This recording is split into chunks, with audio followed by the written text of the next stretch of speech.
Assalamualaikum warahmatullahi wabarakatuh. Baiklah, selamat bertemu kembali dengan pembelajaran materi fisika kelas 11 MIPA. Semoga kita dan kalian tetap sehat selalu dan tidak kurang satu apapun, dan sudah barang tentu tetap semangat. Baiklah, materi yang akan kita pelajari pada pertemuan kali ini yaitu masih ruang lingkup alat-alat optik, yaitu tentang mikroskop seperti ini. Ini adalah salah satu jenis mikroskop atau mikroskop siswa tepatnya. Ya. Apa yang akan kita bahas pada materi pembelajaran kali ini? Yang pertama, kita akan membahas tentang bagian-bagian fungsi mikroskop, fungsinya. Kemudian yang kedua adalah bagian-bagiannya yang berhubungan dengan lensa, fisika, pelajaran fisika umumnya. Yang berikutnya, bagaimana mikroskop membuat bayangan benda ketika kita mengamati atau ketika kita melakukan pengamatan. Kemudian bagaimana sifat bayangan yang akan dibentuk oleh mikroskop. Kemudian berikutnya bagaimana contoh soalnya kita akan buat, dan sudah tentu yang terakhir adalah soal latihan yang berhubungan dengan materi mikroskop ini.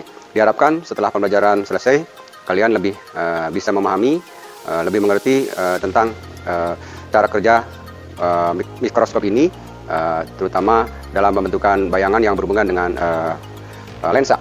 Ya, berikutnya sekilas akan dibahas tentang jenis mikroskop. Ya, jenis mikroskop memang ada yang lain, yaitu jenis mikroskop elektron.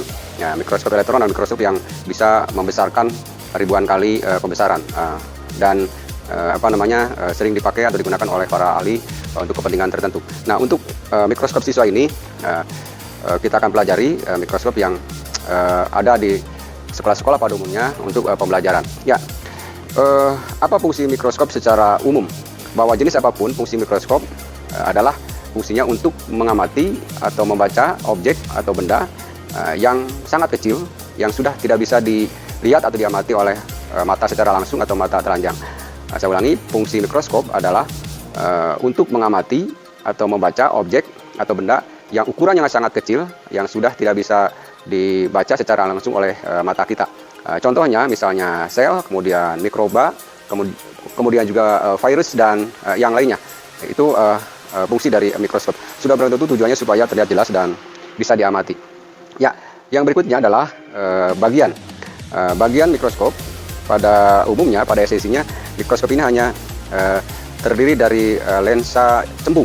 Jadi ini ada lensa cembung yang ini, dan yang di bawah juga termasuk lensa cembung. Nah, lensa yang di atas ini disebut dengan lensa okuler, yaitu lensa yang dekat dengan mata karena mata kita akan mengamati seperti ini. Nah, kemudian yang berikutnya ada lensa cembung yang di bawah, disebut dengan lensa objektif karena dekat dengan objek atau dekat dengan benda yang diamati. Ini disebut dengan lensa objektif. Nah, mengenai ukuran, apa bedanya lensa okuler dengan lensa objektif ini? Biasanya yang membedakan adalah jarak fokusnya dan pembesarannya. Dan ini bisa diganti-ganti dengan yang lain karena sudah dicantumkan nilai pembesarannya. Dan termasuk juga lensa yang di bawah ini atau lensa objektif ini. Ya, dan ini bisa diganti atau diputar sesuai dengan pembesaran yang kita inginkan. Nah, yang berikutnya adalah ini preparat, tempat benda yang diamati. Yang kemudian ada lagi yang berhubungan dengan alat optik, yaitu cermin. Ya, cermin ini fungsinya untuk memantulkan cahaya supaya masuk ke preparat, sehingga zat bisa lebih gampang diamati karena ada bantuan pemantulan cahaya yang dari luar masuk ke preparat. Itu pada intinya. Kemudian yang berikutnya, yang disebut panjang mikroskop adalah jarak antara lensa objektif ini, lensa okuler ini dengan lensa objektif. Inilah dengan panjang mikroskop atau tubus bahasanya. Ya, mengenai bagaimana cara mikroskop membuat bayangan dan atau cara mikroskop membentuk bayangan, kita akan pelajari lebih lanjut, termasuk juga contoh soal dan soal yang akan kita bahas. Berikutnya kita akan lanjutkan dengan pembahasan mengenai cara mikroskop membuat bayangan benda dan termasuk juga pembesarannya dan sifat bayangannya. Kita akan pelajari berikut ini. Berikutnya, ya, coba kita lihat skema yang sebenarnya bisa dibuat sederhana, bahwa mikroskop itu hanya terdiri dari dua lensa cembung. Yang di atas disebut dengan lensa cembung yang dekat dengan mata disebut dengan lensa okuler, ini lensa cembung juga. Kemudian yang di bawah jenisnya sama. Kalaupun ada 3 atau 4 buah yang terpasang, bisa kita atur-atur, tapi jenisnya sama. Ini juga lensa cembung atau lensa positif. Ini dekat dengan objek atau dengan benda disebut dengan lensa objektif. Kemudian yang ini disebut dengan lensa okuler. Kira-kira skema sederhananya seperti ini. Kemudian antara lensa objektif dengan okuler disebut dengan panjang mikroskop atau tubus. Nah, itulah skema kalau kita gambarkan mikroskop secara sederhana. Saya ulangi bahwa mikroskop hanya terdiri dari dua lensa disusun secara paralel pada sebuah tabung atau tubus atau tempat. Secara seri maksudnya, maaf. Ini di atas satu dan di bawah satu. Dan ukurannya yang membuat berbeda ukuran pembesaran dan ukuran jarak fokusnya biasanya. Ya, kemudian mata kita mengamati di sini dan ini adalah bendanya. Inilah skema yang kita buat secara sederhananya.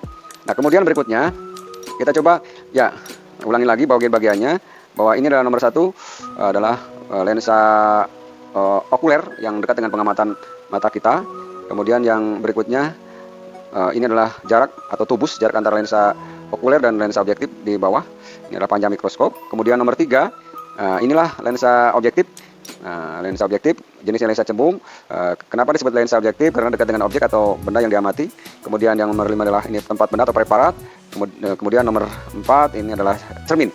Cermin untuk memantulkan cahaya masuk ke preparat. Ya, itulah bagian-bagian secara umum yang berhubungan dengan pelajaran fisika, terutama alat-alat optik. Ya, berikutnya bagaimana proses pengamatan mata kita atau pengamatan dengan menggunakan mikroskop.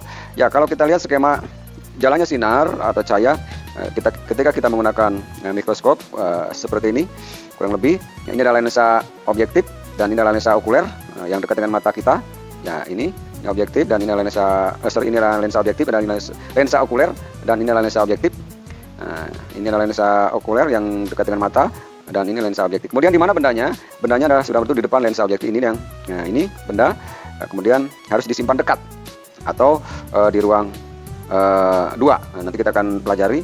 Kemudian secara jalannya sinar, bagaimana si benda yang kecil ini bisa terlihat besar oleh pengamatan mata kita? Kita lihat si benda ini akan dibuat bayangan oleh lensa objektif atau lensa yang dekat dengan objek ini atau lensa ini. Di mana bayangannya? Bayangannya adalah di belakang atau di sini.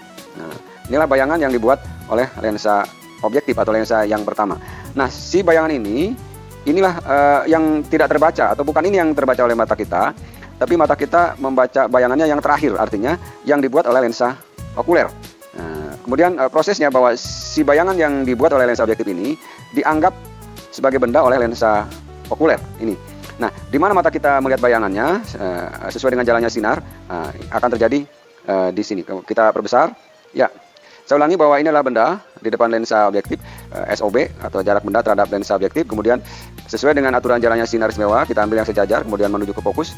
Dan satu lagi kita buat sinar istimewa yang menuju pusat ini tidak membias dan berpotonganlah di sini dan inilah H aksen atau bayangan yang dibuat oleh lensa objektif. Ya, saya ulangi ini bayangan dibuat oleh lensa objektif. Kemudian bayangan ini dianggap sebagai benda oleh lensa okuler. Dan sesuai dengan jalannya sinar istimewa pada lensa positif, kita ambil yang sejajar sumbu utama, kemudian membias menuju fokus dan yang ini masuk kita ambil menuju pusat, tidak dibiaskan dan diteruskan. Dan perpanjangan sinar 2 ini atau sinar istimewa yang 2 ini kita perpanjang ke sini ke belakang dan ini juga kita perpanjang dan ujung-ujungnya dia berpotonganlah di sini. Nah, inilah yang dibuat bayangan atau bayangan yang dibuat oleh lensa okuler ini, yaitu H2 aksen. Jadi H2 aksen ini adalah bayangan yang dibuat oleh lensa okuler. Saya ulangi, pertanyaannya mana bayangan yang terlihat oleh mata kita? Dilihat dari skema perjalanannya sinar istimewa, bahwa bayangan yang terlihat oleh mata kita bukan ini, tapi adalah berbentuk seperti ini. Lihat, jadi membesar. Kemudian kita amati bagaimana sifat bayangan yang terlihat oleh mata kita. Nah, secara gambar ini terputus-putus, ya, dan ini yang ini tidak. Nah, apa bedanya? Saya ulangi, apa bedanya yang ini ya yang ini terputus-putus, kemudian yang ini tidak. Nah, ini artinya sifatnya nyata, bayangan nyata yang dibuat oleh lensa objektif. Ingat bahwa ini tidak terlihat dan membesar. Ini membesar oleh lensa objektif dan terbalik, posisinya terbalik. Ya, karena mata kita tidak melihat bayangan ini, maka mata kita melihat bayangan terakhir. Sehingga si bayangan ini dijadikan sebagai benda oleh lensa okuler. Kita lihat jalannya sinar, ini sinar datang sejajar sumbu utama, kemudian ini sinar yang menuju pusat dan kita perpanjang ke belakang.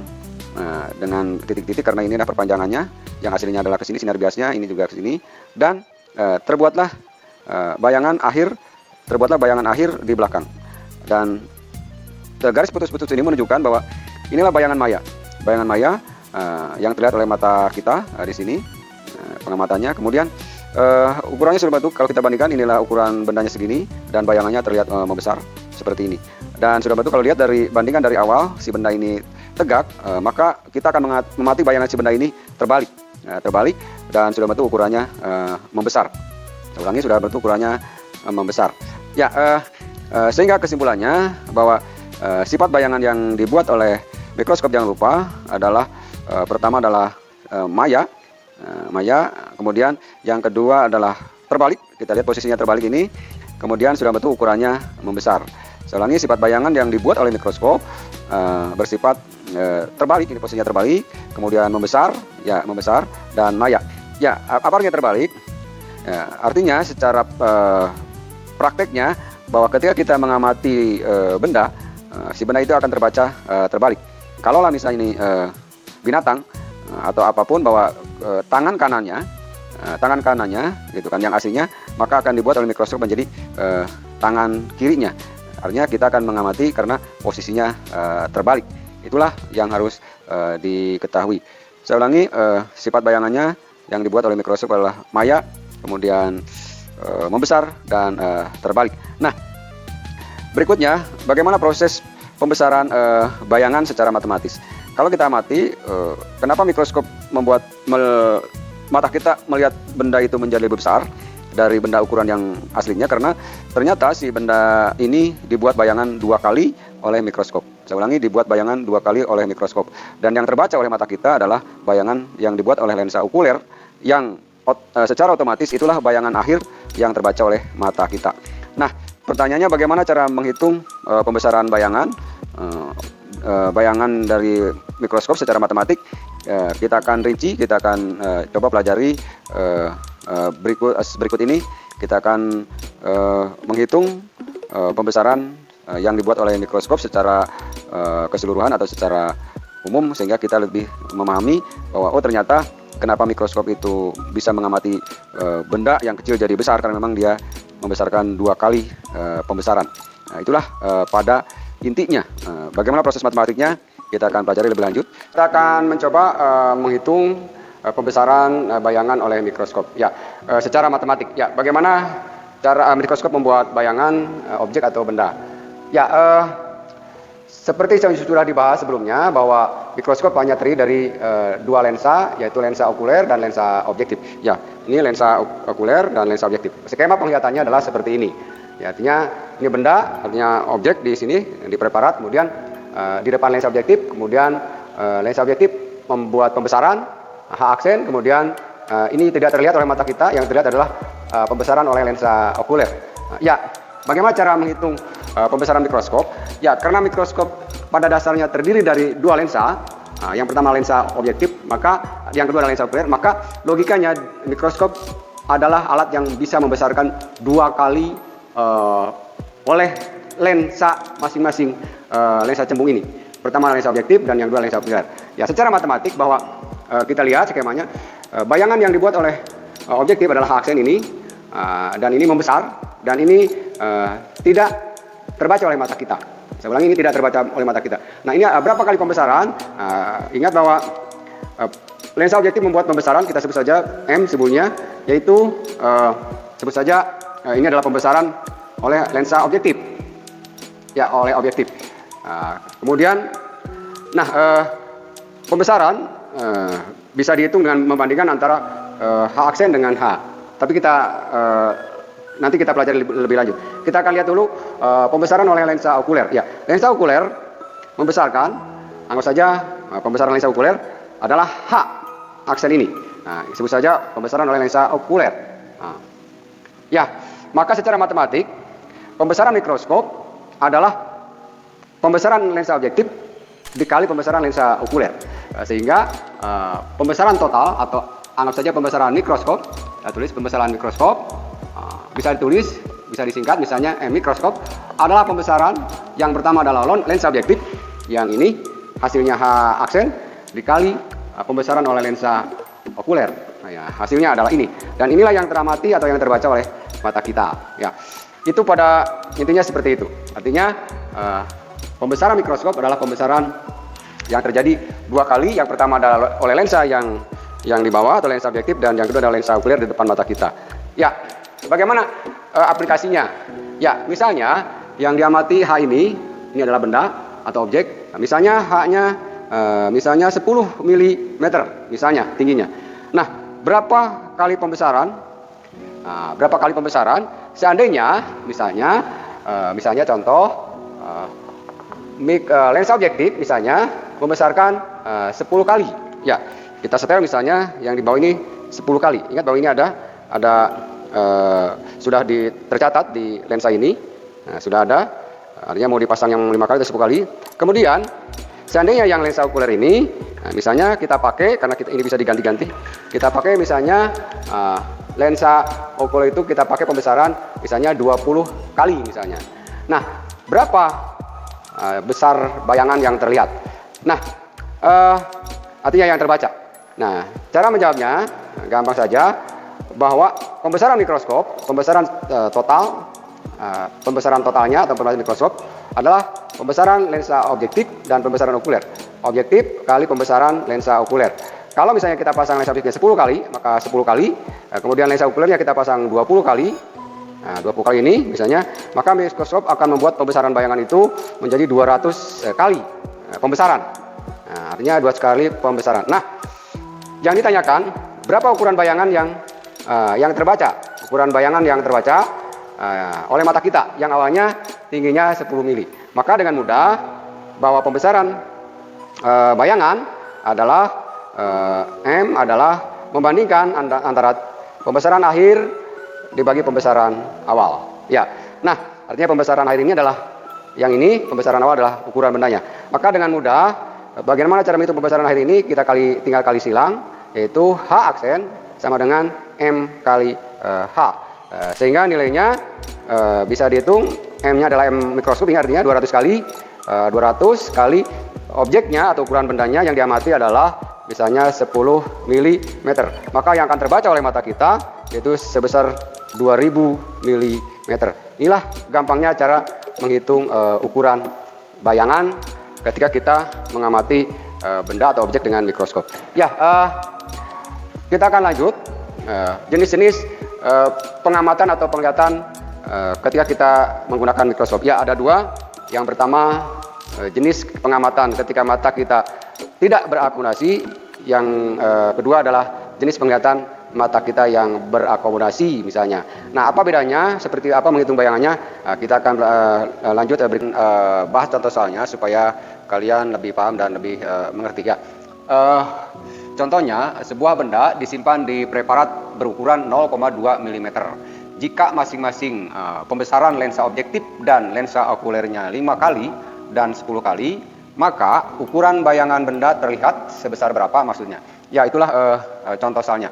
Nah, bagaimana cara menjawabnya? Kita identifikasi bahwa ini adalah anggap saja ukuran tinggi bendanya, sehingga ini adalah simbolnya H, yaitu 0,2 mm. Nah, yang berikutnya ada keterangan bahwa pembesaran lensa objektif dan lensa okuler masing-masing 5 dan 10 kali. Ini artinya pembesaran sebut saja M objektifnya, simbolnya misalnya pembesaran lensa objektif 5 kali, kemudian pembesaran lensa okuler 10 kali. Nah, apa pertanyaannya? Ingat, bentuknya adalah ukuran bayangan. Sehingga yang ditanyakannya atau yang ditanyakan di soal ini adalah H akhir, ukuran bayangan yang terlihat. Artinya H akhir atau H pembesaran oleh mikroskop itu sendiri. Nah, bagaimana cara menjawabnya?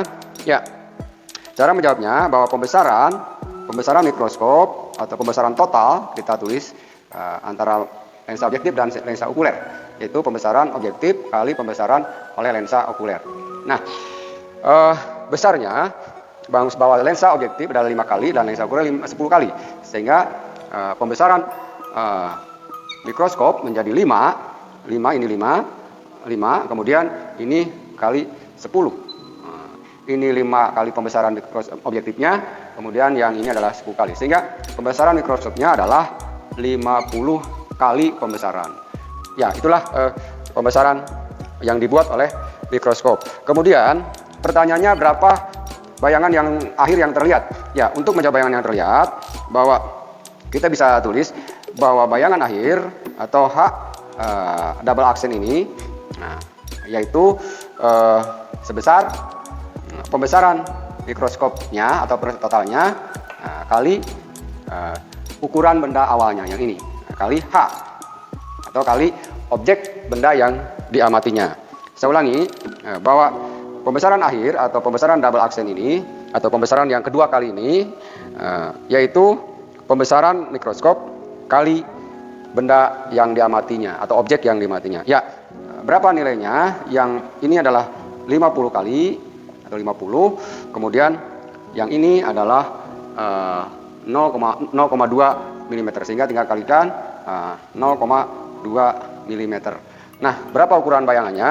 Ukuran bayangannya tinggal kalikan, yaitu 50 kali 0,2 dicoret, sehingga artinya bisa 5 kali 2, yaitu 10 mm. Inilah bayangan benda yang terlihat oleh mikroskop. Ukurannya yang awalnya 0,2 mm dibesarkan oleh mikroskop hasil kali dari pembesaran objektif dan okulernya, yaitu 5 kali 10 menjadi 50 kali. Sehingga ketika bendanya 0,2 mm awalnya dibesarkan 50 kali, artinya 50 kali 0,2. Jawabannya 10 mm. Itulah contoh soal nomor 1. Kemudian kita akan bahas contoh soal nomor 2. Kita akan bahas contoh soal nomor 2. Ya, kita coba bacakan redaksinya. Jarak fokus lensa objektif dan lensa okuler mikroskop masing-masing 10 cm dan 5 cm. Jika jarak antara lensa objektif dan okulernya 35 cm, tentukan nilai pembesaran mikroskop jika mata tak berakomodasi. Ya, nomor 2 ini perlu kalian teliti dan perlu paham apa yang diinginkan oleh soal. Ya, kita coba identifikasi supaya mudah. Yang pertama adalah data 10 cm dan 5 cm ini adalah jarak fokus. Artinya ini tulis fokus objektif 10 cm ini dan fokus okulernya 5 cm. Kita tulis FOK-nya 5 cm. Kemudian ada pemahaman jarak antara lensa objektif dan lensa okuler 35. Ini apa artinya? Ini artinya panjang mikroskopnya atau tubusnya atau D. Nah, D-nya yaitu 35 cm. Inilah panjang mikroskopnya. Kemudian yang berikutnya ada clue pembesaran, ada pertanyaan. Pembesaran mikroskop jika mata tak berakomodasi. Ya, ini artinya ditanyakannya adalah pembesaran total untuk mata tak berakomodasi. Tak berakomodasi. Ya. Ya, bagaimana cara untuk mengerjakan soal ini supaya benar? Ya, kalian perlu memahami. Yang pertama adalah apa dengan pembesaran mata tak berakomodasi. Ya, pembesaran mata tak berakomodasi, jangan lupa bahwa pembesarannya adalah pembesaran totalnya atau pembesaran mikroskopnya adalah pembesaran lensa objektif. Ya, pembesaran lensa objektif kali pembesaran loop yang kedua atau pembesaran okuler. Nah, pembesaran okuler ini sebagai loop mata yang tak berakomodasi. Apa artinya? Yang ini artinya 25 per fokus okuler. Sehingga rumusannya menjadi lensa objektif pembesarannya ini kali nilai pembesaran untuk mata tak berakomodasi, yaitu SN per F, tapi F-nya F okuler. Atau ini 25 cm. Sehingga rumusannya yaitu MOB kali 25 per FOK. Ya, inilah tugas kita harus mencari. Inilah tugas kita yang harus kita cari. Nah, berikutnya apa data yang belum ada? Ya, data yang belum ada yaitu FOK ada, 25 ada. MOB ini berapa ya? Untuk menjawab MOB perlu data. Ya, MOB atau pembesaran objektif ini perlu data S aksen OB dibagi SOB, yaitu jarak bayangan oleh lensa objektif dibagi jarak benda oleh lensa objektif. Nah, yang belum ada ini dan jarak bendanya. Ya, bagaimana cara mengidentifikasinya? Ya, perlu diingat untuk mata yang tak berakomodasi adalah gambarannya seperti ini, bahwa bayangan yang dibentuk oleh lensa objektif, saya ulangi, bayangan yang dibentuk oleh lensa objektif, ini lensa objektif, harus jatuh pada lensa okuler, harus jatuh pada fokus okuler. Jadi fokus okulernya ini. Nah, Kemudian sementara jarak lensa fokus okuler dan lensa objektifnya adalah ke sini, artinya 35 cm. Nah, apa harus kita analisa? Ini lensa okuler. Nah, berarti yang dimaksud dengan jarak bayangan adalah dari sini ke sini. Nah, inilah ingat bahwa ini adalah bayangan yang dibuat oleh lensa objektif. Harus di sini. Ini artinya sebesar dari jarak sini ke sini. Nah, pertanyaannya berapa? Ya, dari soal disediakan bahwa jarak antara lensa objektif dengan lensa okuler atau panjang mikroskop adalah 35. Berarti 35 ini kalau kita lihat adalah yaitu dari sini ditambah ke sini. Nah, inilah yang disebut dengan, saya ulangi, ketika mata tak berkoordinasi, maka jarak bayangan yang dibuat oleh lensa objektif harus jatuh di fokus okulernya, ya. Sehingga yang ke sini tetap, ini artinya nanti menjadi jarak benda sebagai lensa okuler. Nah, yang harus kita cari adalah berapa SOB aksen ini. Saya ulangi, berapa SOB aksen ini? Karena untuk mencari perbandingan antara SOB aksen dibagi SOB. Ya. Nah, kalau kita lihat dari data, saya ulangi, bahwa jarak fokus ini adalah 5 cm. Jarak fokus okuler adalah 5 cm. Berarti, gitu kan, dari sini ke sini, sisanya dari 35. Berarti SOB aksen ini adalah 35, saya ulangi 35 dikurang 5, itu atau D dikurangi FOK bahasanya. Berapa? Yaitu 35 cm dikurangi 5. Berapa nilainya? 30 cm. Nah, inilah yang perlu kita peroleh datanya untuk memasukkan nilai ke SOB aksen dengan dibagi SOB. Saya ulangi, karena pembesaran untuk FOK adalah sudah ada 25 dibagi FOK-nya. FOK-nya ini adalah 5.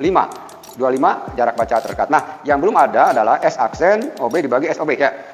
Dari pemahaman tadi bahwa kita sudah memperoleh data SOB aksen. Ini nilainya berapa? 30. Nah, ini sudah terjawab 30 cm. Nah, pertanyaannya berapa yang ini? Nah, berapa SOB? Ya, mana SOB itu? Yaitu ini. Ini adalah jarak benda ke lensa objektif atau SOB. Ya, harus kita cari dulu. Nah, sebelum memasukkan nilai ke sini. Ya. Bagaimana caranya? Ya. Bahwa jangan lupa berlaku persamaan lensa positif atau lensa konvergen. Ya. Ingat persamaan lensanya, jangan lupa untuk lensa objektif seper F, seper S, seper S. Nah, supaya untuk bisa membedakan, karena kita mengerjakan untuk lensa objektif, maka kita tandai ini lensa objektif yang tadi sudah diketahui nilainya 10. Dan ini nih jarak bendanya, ini maksudnya, dan ini jarak bayangannya. Nah, ini maksudnya. Ya, dari data yang ada, bahwa yang belum ada adalah ini SOB atau jarak dari preparat atau dari benda ke objektif. Nah, berarti kita mencari nilai ini. Nah, bagaimana caranya? Ya, ini tinggal pindahkan di sini sehingga 1 per FOB dikurangi 1 per SOB aksen. Nah, inilah seper SOB. Itulah seper SOB. Ya, seper SOB. Ya, selanjutnya, ya saya tulis ulang. Seper SOB sama dengan seper. Kalau kita lihat ini, ya ini pindah ke sebelah kiri, ini jadi negatif. Ya, seper FOB dikurangi seper SOB aksen. Seper FOB-nya sudah ada tadi 10, ini 10 dikurangi SOB aksen tadi sudah dapat, yaitu 35 dikurangi 5 atau 30 di seper 30. Nah, setelah itu kita sederhanakan. Ini dibagi 30, ini bagi 30, ini dapat 3, ini dapat 1. Setelah itu kita jumlahkan, kita kurangi, dapat 2 per 30, atau kita perkecil seper 15. Itulah seper SOB. Ya, berarti berapa SOB-nya? Ya, tinggal sederhanakan bahwa SOB-nya adalah berarti, jadi SOB-nya adalah, ya, SOB-nya SOB per 1, jadi 15 per 1, artinya sama dengan 15 cm. Inilah SOB-nya, atau jarak benda ke lensa objektif, atau jarak preparat ke lensa objektif. Inilah yang disebut dengan nilai 15 cm. Nah, setelah kita peroleh nilai SOB-nya 15 dan nilai SOB aksennya 30, maka kita masukkan ke sini atau langsung ke sini ya. Atau langsung ke yang diinginkan pertanyaan. Ya, saya tulis ulang. Berarti jadi gitu, pembesaran mikroskop atau perbasata adalah pembesaran lensa objektif kali tadi 25 per jarak fokus okuler. Ingat 25 adalah jarak baca terdekat karena mata tak berakomodasi. Ya, kemudian yang ini, yang ini artinya SOB aksen per SOB. Nah, ini tadi artinya kali, gitu ya.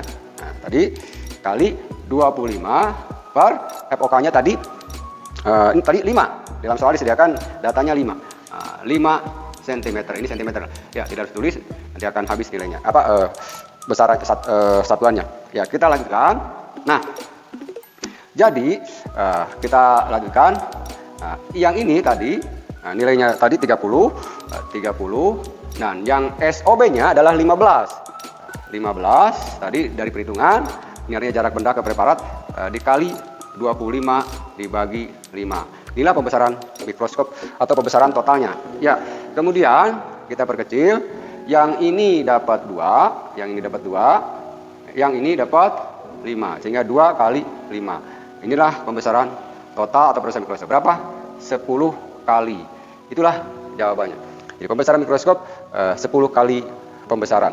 Ya, dari 2 contoh soal ini kalian diharapkan bisa mengerti dan bisa memahami. Ya, untuk yang terakhir coba kerjakan soal latihan 2 soal berikut ini. Yang terakhir coba kalian kerjakan soal latihan. Tujuannya supaya kalian bisa mengerti dan bisa memahami dan bisa mengerjakan soal. Ya, dibacakan redaksinya. Nomor 1, pembesaran lensa objektif dan okuler masing-masing. Saya ulangi, pembesaran lensa objektif dan lensa okuler masing-masing, artinya mikroskop, masing-masing 20 kali dan 10 kali. Jika bayangan akhir benda, saya ulangi, jika bayangan akhir benda terbaca atau yang teramati sebesar ukurannya 50 mm, maka ukuran bendanya atau ukuran objeknya sebesar berapa? Itu maksudnya. Saya ulangi pertanyaannya, jika bayangan akhir benda terbaca atau teramati sebesar ukurannya 50 mm, maka tentukan ukuran objeknya atau ukuran bendanya yang diamati itu. Itu maksudnya. Ya, silakan kalian jawab, kalian kerjakan. Ya, jawabannya kalau kalian teliti dan benar mengerjakan, maka jawabannya awalnya atau bendanya berukuran 2,5 mm. Silakan kalian coba buktikan. Artinya nilai yang benar adalah 2,5 mm. Itu nomor 1. Kemudian nomor 2. Ya, nomor 2, panjang mikroskop. Ingat, panjang mikroskop 25 cm. Jarak fokus lensa objektifnya 20 cm. Dan jarak fokus lensa okulernya 5 cm. Tentukan pembesaran mikroskop jika mata mengamatinya dengan tak berakomodasi. Saya ulangi, tentukan pembesaran mikroskop jika mata mengamatinya dengan kondisi mata tak berakomodasi. Ya, itulah soalnya. Silakan kalian kerjakan dan sudah tentu tujuannya supaya lebih paham dan mengerti dan tetap semangat. Ya, kalau kalian mendapatkan jawaban yang benar atau teliti mengerjakannya, maka pembesaran mikroskop untuk soal nomor 2 ini sebesar 5 kali pembesaran. Saya ulangi, pembesaran mikroskop kalau kalian mengerjakan dengan benar, maka jawabannya pembesaran mikroskopnya adalah 5 kali pembesaran. Silakan kalian buktikan dan tidak sulit. Ya, itu saja pertemuan kali ini. Mudah-mudahan kalian tetap semangat dan terus berjuang dan tidak boleh menyerah. Mudah-mudahan kita bertemu lagi di pertemuan kelanjutan dari materi pembelajaran berikutnya. Terima kasih atas atensinya. Selamat bertemu kembali. Assalamualaikum warahmatullahi wabarakatuh.